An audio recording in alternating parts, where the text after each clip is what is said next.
There's a lot of fish in the ocean and we don't know too much about it. For example, how do they look the first day of their life as an egg? That's why we will take you on an expedition.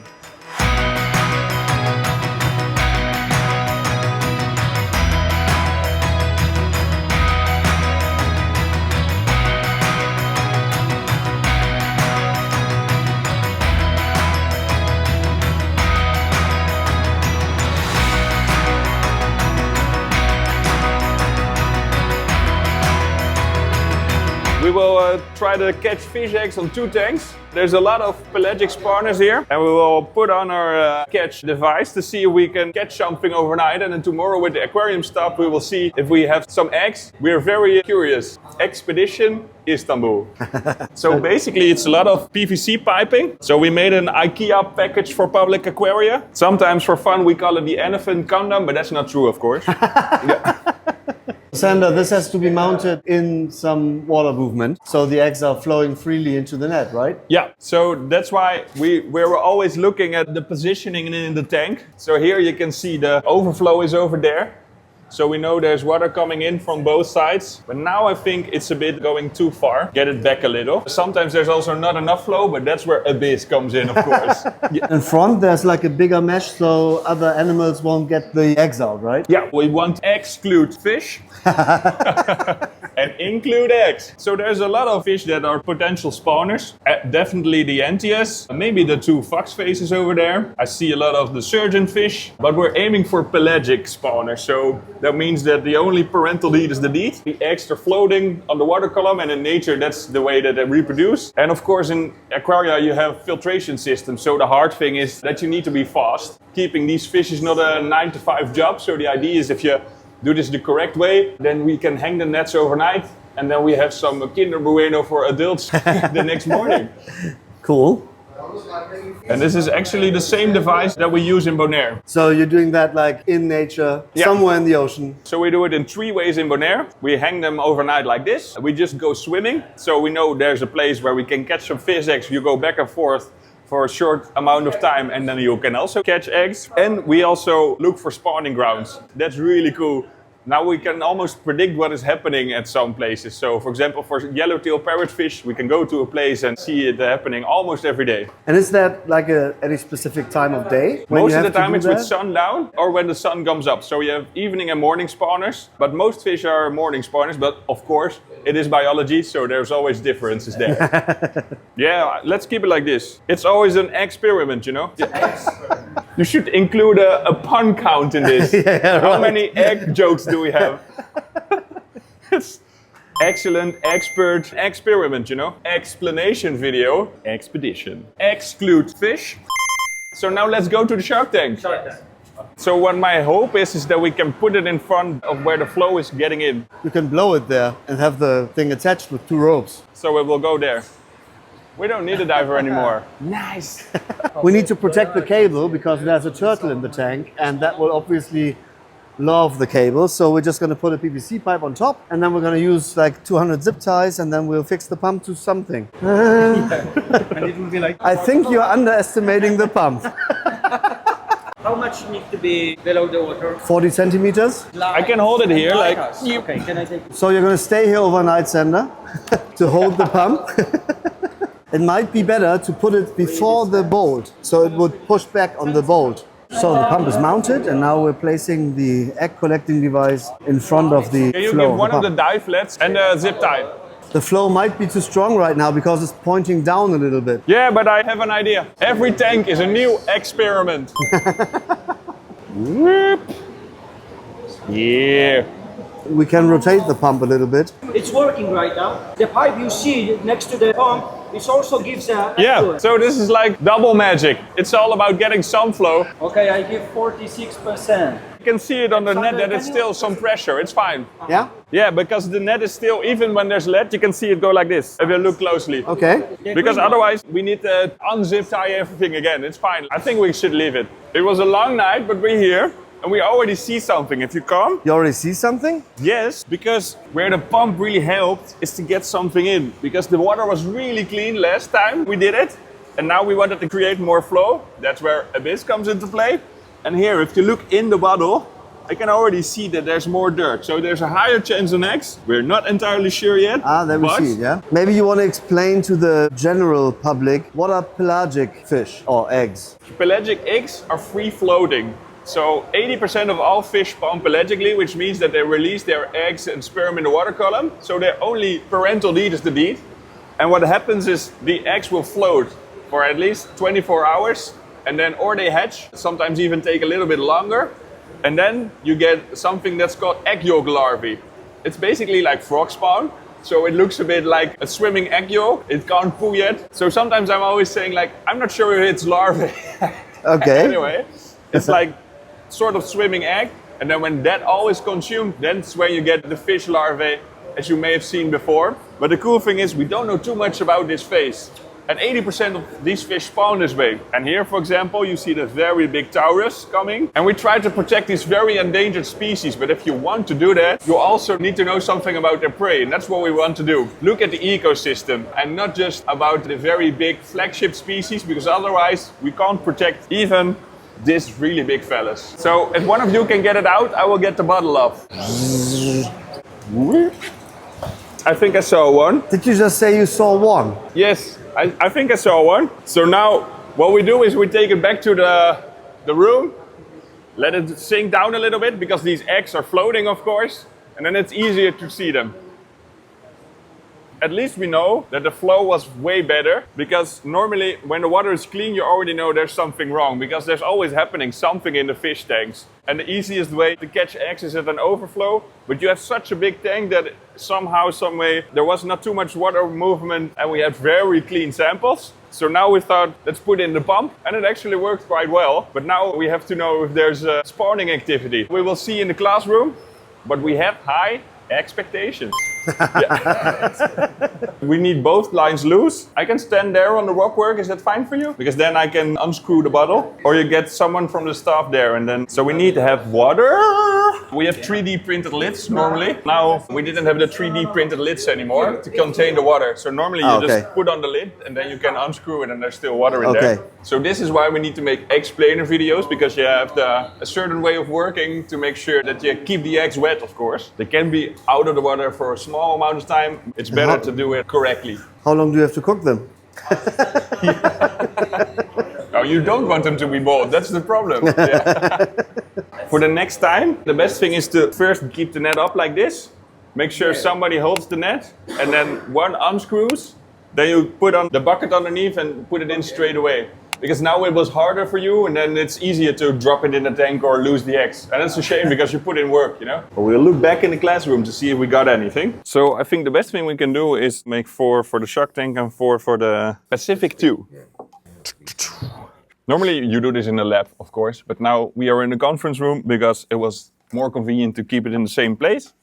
So basically you want to thread fast. And what I'm doing now is clean it like this and then pour it again.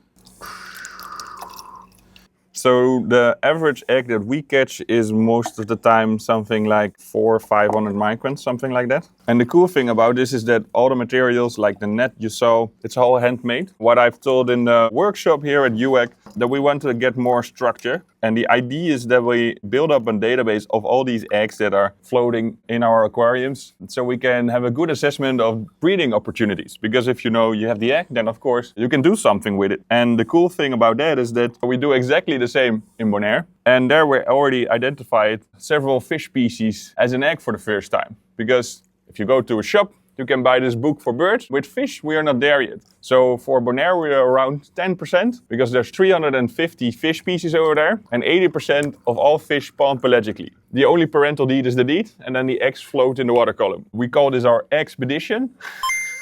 We know many things of how nature works, and here it's the other way around. We literally don't know anything. And we want to make it as fast as possible. And that's why we want to do this together and hopefully create a system where, in the end, anywhere around the world, people can contribute by catching these fish eggs, take a picture, and I will explain more about how we do that. Now the first step is very easy, because it's something that everybody has. You take your phone, put on the flashlight, and then you start looking. You can already see some copepods there. That's already a fun thing. Many people don't know what is actually already swimming in their tanks. So especially with coral reef tanks, you find the craziest stuff. With some of the plankton, it's even worse than with eggs in terms of identifying them. So for example, we have a colleague that works in Vienna Aquarium. He's very good with some of the mysid species, and even within aquariums, we find species for the first time. We can actually still learn a lot from nature in there. Now, of course, the question is, where are the eggs? So they are in the top layer. Let's say the first 10 to 20 centimeters in the cup, they should be over there. But it always takes a while. And you really should train your eye for it. So in the beginning, I remember we did a trial in burger soup where we were like the first day, probably we have nothing. And in the end, when we figured it out, because they look like the small round oil that you have on soup, for example. And then we found like thousands in the first time. So sometimes it's really about training. So the problem with these eggs is they're 0.5 millimeter big, but also you can see through them. It's a shame that we don't have anything today, but we already know that there's something happening inside the aquarium. So it's also really a thing of net deployment. It's not a bad thing to do it with something different, so at least you see what we do. And the goal that we have is to do this structured and not like a simplified way. For example, scientific papers, they're all done in different ways. It's quite easy because we have the scale bar. So what we can do now is we go to the screen and you guys have the same software in the Istanbul Aquarium, so it's actually quite easy. And every day before we go take samples, we set it up like this. We say this is in the 4x magnification, and we double click and say it's 1 millimeter, so 1000 nanometers. So we changed the scale now. I will show you the egg pictures, of course. So now we always have the same scale bar stamp on every picture. And the idea is we will make a Google Drive and you can upload this. So first it will be for aquariums only. But if this actually works quite well, it could be a very cool citizen science project where you make sure that you do this everywhere in the world.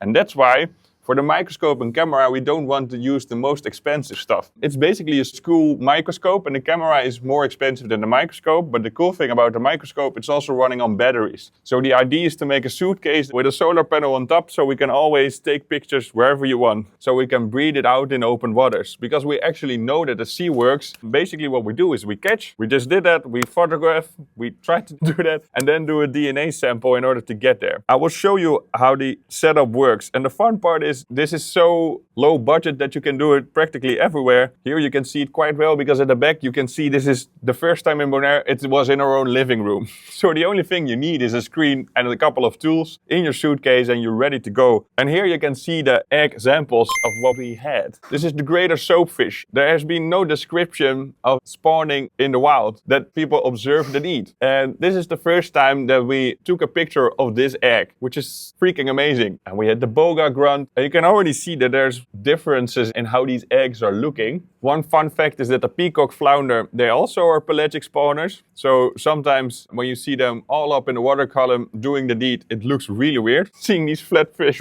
dancing around each other and then they release the sperm and eggs. If you do a DNA sample, then you can reference it to the adults. And that's basically what we are doing both in the wild and in aquarium. Two separate projects, but I think it's very cool to show you that it's very adaptive, that what we are doing. We already know there's been a lot of efforts for the surgeonfish.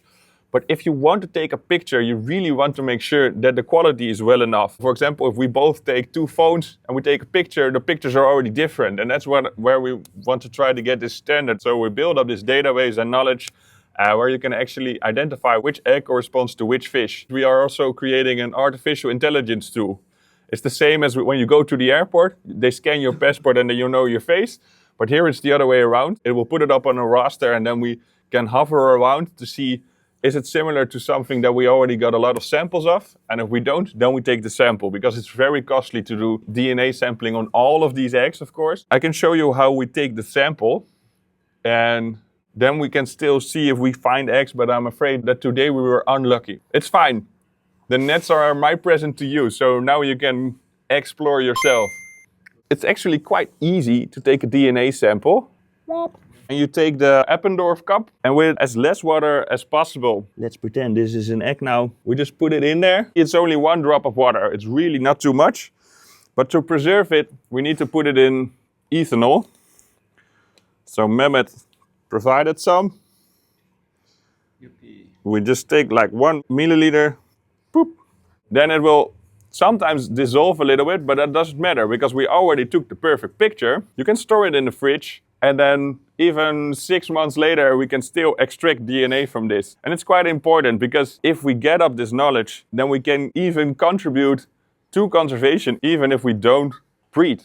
And that's quite cool because if you don't breed and still can do a contribution just by doing a very small research within your aquariums, that's a good thing. It's also a good welfare assessment because one of the things that we don't think of too much is what if a fish is spawning in my aquarium and doesn't do the same thing in nature? Is it a bad thing or not? And it's really something where sometimes within the fish we are a little bit behind. It's really something that I hope that we will get to know in a combined effort. If I have a very shitty day, I always watch this video. Almost all fish eggs are round. This is the egg of a parrotfish. If you try to look this up on YouTube, you can't find it. Now maybe you can.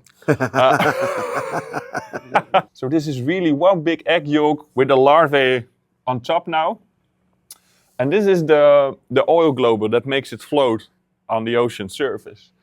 And you can see it coming out. This is literally what you can also do within your own aquariums. And this is where the magic happens. We should embrace it, even if you don't understand telling people that there is hope. Yes, coral reefs are degrading, but if there's eggs, there's new life, and that's hope. World peace. Yeah.